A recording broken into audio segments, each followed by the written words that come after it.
آقای مخاطبین همسر منه. میای ببین این یه دونه چیز داره، یه دونه علامت سوال داره، اینو آروم میگم بفهمید. اینو تو گوشی من برداشته، اینو براش عجیبه، بعد 3 سال میگه پاک نمیکنم.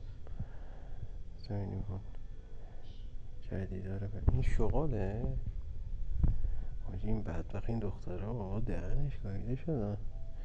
شایان ای تارا تاریخ زارا اماضی زارا LG تو پارس GLX آقای زاریان باشگاه هیرو پارمیدا کجای پس پانیزاس پریسا ری سنا خوب رو هانیه حسینی میرزا حسندو اخلاق زهرا مرد زهرا شوند زهرا سر زهرا ان سارا محمودی پور سپیده عین سهر مطلوب شیما لش صدف کش اصل تش فاطمی اسدی فاطمی زاتان کپی شور شمس گاز دیو مدد تاریخ مرزی عین ملیکا کاف ملیکا سات مریم فی مریم چند